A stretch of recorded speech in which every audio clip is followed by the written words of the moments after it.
The views, information, and opinions expressed in Forum 360 are those of the guests and hosts and not those of PBS Western Reserve, its partners, or underwriters.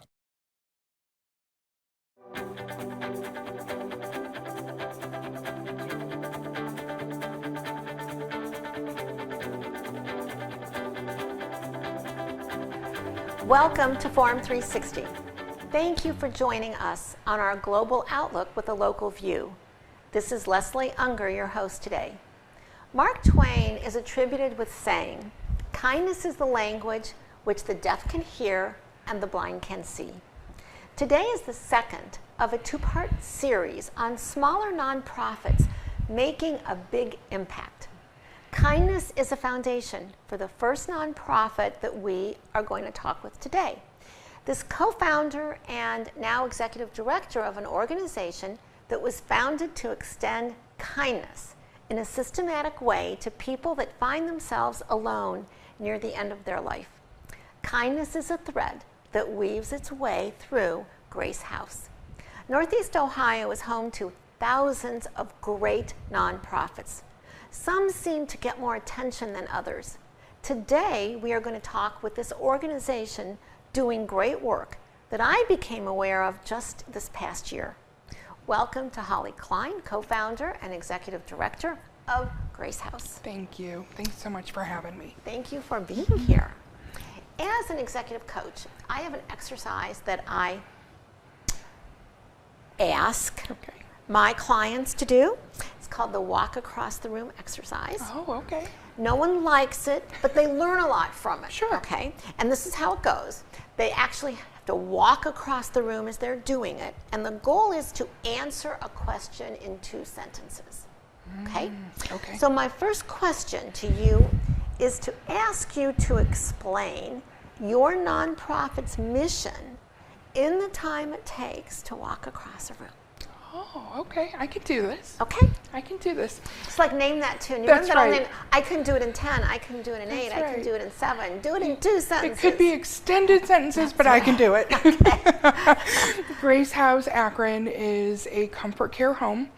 We serve terminally ill individuals that are enrolled in a hospice program, and they cannot afford a caregiver or they don't have access to a caregiver.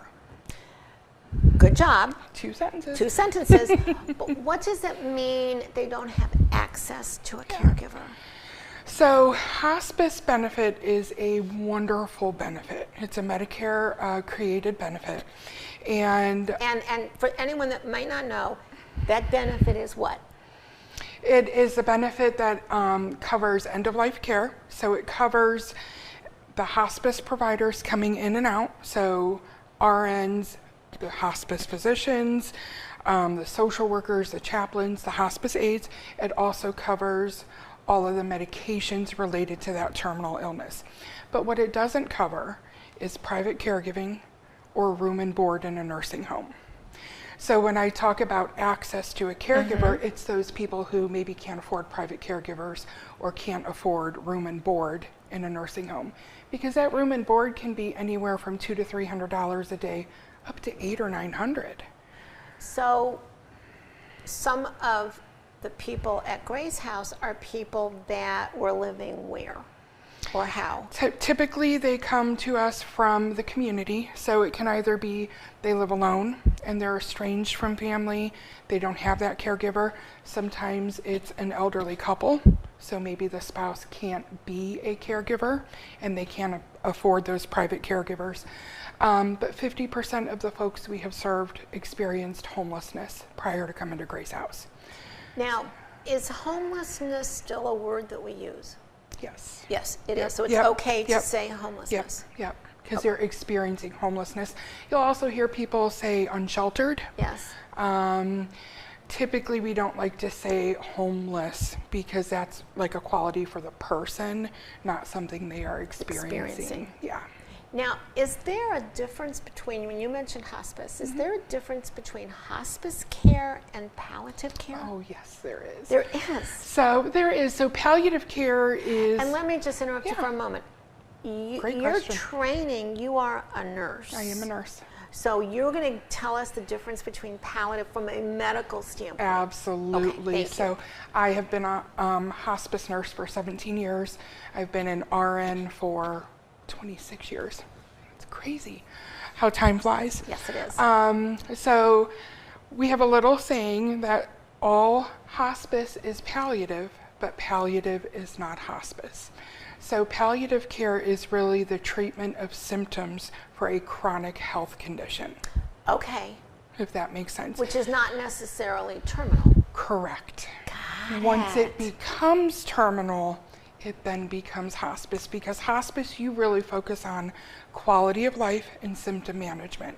So there's a palliative piece to it, but palliative care does not mean hospice. Thank you. You're I welcome. never knew the difference. A lot of people don't. Wow. Okay, thank you. You're welcome. Now, Northeast Ohio, Yeah. I think, is blessed in many ways. Yes, But we one are. way that we are blessed is that we have many, many great nonprofit organizations doing wonderful work. What differentiates your nonprofit from other nonprofits doing great work? Yeah, so we are the only nonprofit in Summit County providing this mission. Grace House belongs to a network of homes called the Omega Home Network. And there's about 60 homes in the nation, somewhat similar to Grace House. And I say somewhat similar because we are unique in that there's only 3 homes in the nation that focus on the population of people that we focus on. And we truly focus on that housing piece. So we provide housing, 24-hour caregiving, and access to basic needs, while our hospice providers come into Grace House and provide the hospice care. The other thing that makes us really unique is we don't charge our residents for any care. So we really want to remove barriers and make sure that they'll come. So any housing, food, clothing they receive at Grace House is free. And before we get into kind of the mechanics of it, they can bring their pets. They can. It's one of my favorites. Yes. Our residents are allowed to bring their pets within reason. I always joke and say they're furry friends, but then I learned tarantulas have fur. So now I say 4-legged furry friends. Only 4. Right. Only 4. I would prefer only 4. If we have to feed it live food or frozen food, that might be a little bit of a barrier for our staff and volunteers. But we have a great partnership with the Humane Society of Summit County, and they will do vet checks, give immunizations for our residents to make sure the pet is healthy. And we have volunteers who help us take care of the pets. That's wonderful. Now, I asked about the pets because I'm passionate about animals, about any kind of animal. But if you tasked me with raising money for an organization, even that was for animals, that I was passionate about, I would be horrible at it. What is a special skill that is required to raise money? You know what? I think at least for Grace House, the secret is the mission. Every person I talk to has a hospice story. You know, it might be my brother, my sister, my mom, or my dad. And then the next thing I hear is, I can't imagine what it would be like to be on hospice and go through it alone. So I think at least for Grace House, it's an easy sell, right? Because everybody has a big heart about, oh, I can't imagine how fearful or afraid that would be. And then I always hear my co-founder, Nick Browning, in my head saying, no money, no mission. You know, it's not my favorite thing to do to ask people for money, but the reality is we don't get government funding, we can't bill Medicare, we can't bill Medicaid. We operate 100% off of donations. So if I want to continue Grace House, I got to get comfortable. Now, Grace House has been around for how long? We opened our doors in 2022, September of 22. Now, so we go back to 2022. Oh, fun to open up during a pandemic, right? Yeah, so we launched our capital campaign in June of 2020. So to go back a little bit more, we actually incorporated in 2016. We became a nonprofit end of 2017. And then by the time we acquired land and just really found a location, 2019. Then the architect had to build the, home design. Then we got that in June of 2020. So we're like, gosh, here we are in a pandemic, Yes. right? And we must be crazy to launch a capital campaign we thought was the end of a pandemic. Little did we know it really was just the very beginning. But we were incredibly successful, and we were able to raise $4 million in about 20 months. Wow. Yeah. So let me ask you, the financial side apart, which, as you said, no money, no mission, Right. but until 2016 or 2017 or 2020, whatever year you want to take there, until that time, there had not been any place for people experiencing homelessness at the end of their life. Yeah. So what did you and or others see that others just didn't see? Yeah. And you know what? Before I became a hospice nurse, it never crossed my mind. It was when I first became a nurse going out into people's homes, and a home could be a homeless shelter all the way up to $1 million homes or multi-million-dollar homes. It was the people who were estranged from family, living alone or in undignified conditions. It was just a burden. Like, I carried that. I had one gentleman who died in a motel and was found 3 days later. So I just thought, was he afraid? Was he short of breath? Was he in pain? What was that like? And just really started talking with people and saying we should do more. And then I stepped into a management position and saw it happening at a bigger level. And just continued those conversations, and then met, Cindy and Nick Browning. They became co-founders, and it just gained momentum for there. Wow. Yeah. I think it's something that we all see, but we don't think about. Right. Right? If you see someone, asking for money, we don't think about their health, or we don't think about end-of-life issues, but you did. Yeah. Yeah, it was just, again, that burden of there's so much abundance in our society. We should do better. We should care for each other, especially when somebody has no one else. It appears to me that your organization gets less attention. As I said, there are thousands of nonprofits in Northeast Ohio, all doing wonderful work. But some get more attention than others get. Does it feel as though your work is unnoticed? No, it doesn't. I think we are still young enough and new enough that we are still spreading the word. I am happy to say that now when I go to an event to speak and I say, hey, who's heard of Grace House? More than half the room is right. So what we're doing is working. So I'm really happy about that. But I think you're right. Smaller nonprofits do struggle with awareness, definitely. Now, you know going into it that you are dealing with a clientele that is at their end of life. So that's a lot of sadness. It can be. How do you keep going? Like, what inspires you? Well, I know the alternative is worse. So for me, that's my motivation. It's one more person not dying alone, not dying on the streets or in a car. For our volunteers and sometimes our staff, it can be a struggle. So we work on a lot of self-care and different things to honor our residents. We do a memorial twice a year. We have little stones that we can write their names on for memory, and we created a memory wall at Grace House. Just different ways that we can honor each person. Today we are talking with Holly Klein, co-founder and executive director of Grace House. Your title is executive director. Yes. Okay. You're a woman leading a nonprofit. Yes. As an outsider, okay, as an executive coach, kind of in a bird's eye seat of different companies, it seems as though, I know no generalization is true, but it seems as though the nonprofit world is a little more receptive to women in the C-level positions than the for-profit world might be. Your perspective? Yeah, I don't disagree with that. At least in the health care arena and social services, if you talk about nursing, it's predominantly female.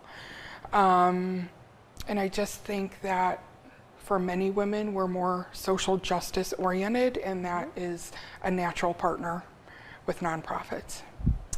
Now, it hasn't been that long since you started, but in some ways it must seem like it was a million years ago when you were just an idea, It's just right? yesterday. An idea, and now you're a big physical presence, right? Yeah. Yeah. So you were there when your organization was started. As you look back, what do you wish that you would have known then that you know now? Great question. You know, I knew going into it that I was going to have to wear a lot of hats. I never knew I would have to learn about soil samples, how to build a building. I think one of the best things I could have done, and we did do, was build a strong board that I had all the resources I needed. I think one of the biggest things I've learned is probably to be kind. I could have been kinder to myself at times. You know, that impersonator syndrome? Imposter. Imposter syndrome. Yes, that's it. Yes, Thank you. yes. Imposter syndrome. You know, you learn a lot so quickly, and just be kind to yourself. Now, I have 2 dogs, and usually they're rescues, you know, or they're puppies, but I want my next dog to be an older dog that lost his or her home in some way to circumstances not due to their control. I don't even care if it's like the last year of their life. I want to give them, you know, a good last year of their life. But I think there would be a lot of positive to that, but I haven't done that yet. I haven't done what you, I think so. But what is something that would surprise us about your work? I think for a lot of people, death and dying is intimidating. But if you come to Grace House, I think many people are surprised because it is so warm and welcoming. It is truly a home. So anything you celebrate in your home, we celebrate at Grace House. We do birthday parties, work anniversaries, volunteer celebrations, resident celebrations. You hear laughter, you hear crying. Anything you experience, we experience. The only way I can really connect to that, I was at a funeral one time and I was close to the casket when it was being lowered into the ground. And the gentleman who was lowering the casket, his cell phone fell on top of the casket. And everyone started laughing that could see it, but the people behind us couldn't see it. And the woman who was being buried was known for always being on the phone.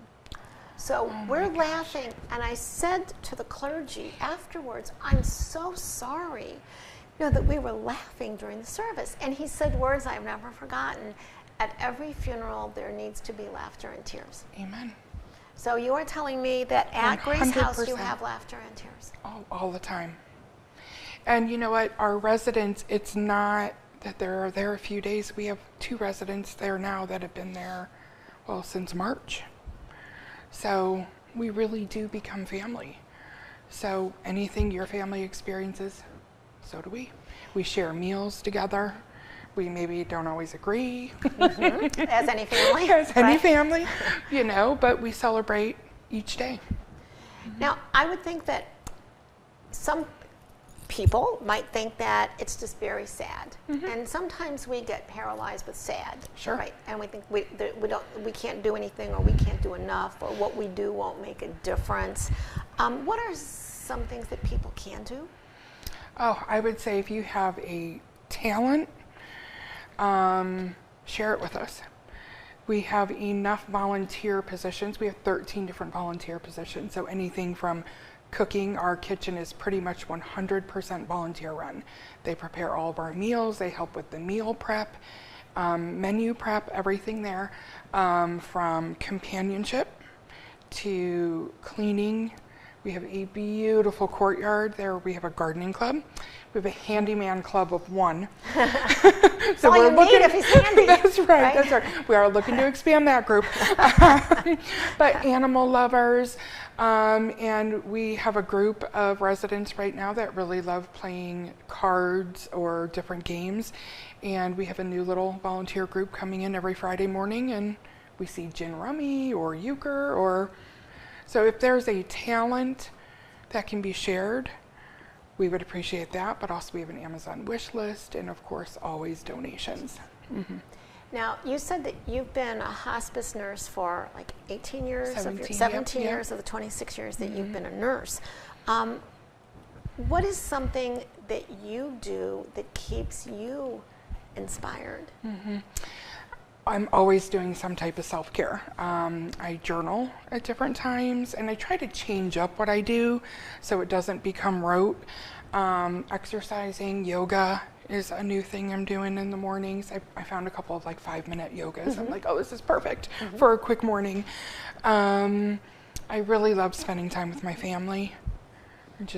We have a dog. We have a German short-haired pointer, so Really? he keeps us busy. I grew up with German. You don't see them very much anymore. I grew They're up with German beautiful. short-haired They're such pointers. good dogs. He's a little wild, but Does he point?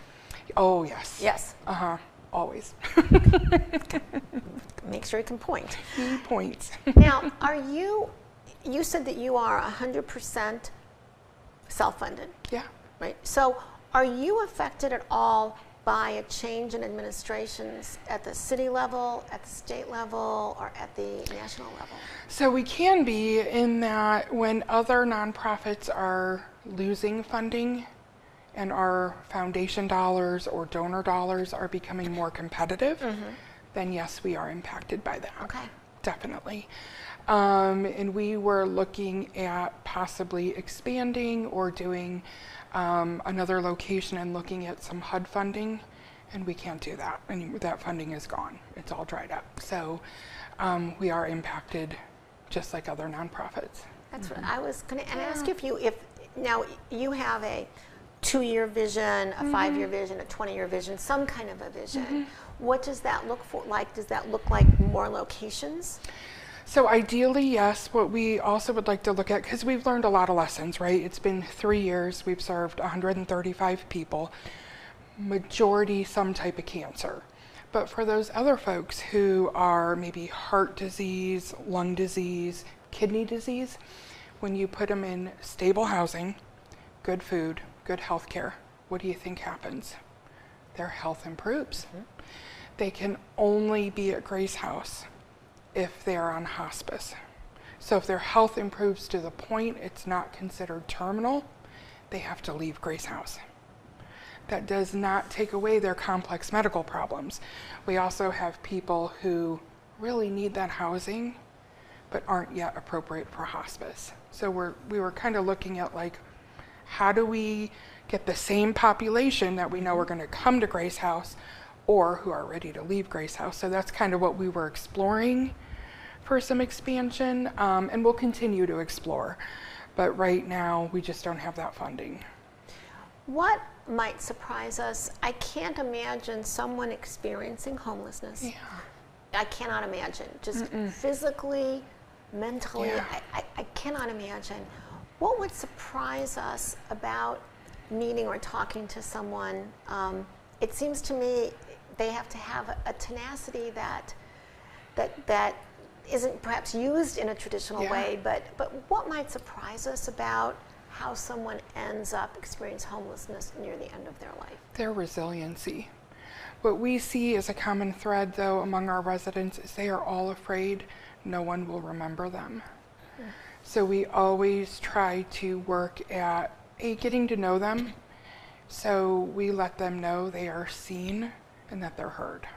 So however we can do that. We have a resident right now, Tom, who we do cookies with Tom. He hasn't done it in a while, but he's a big history buff.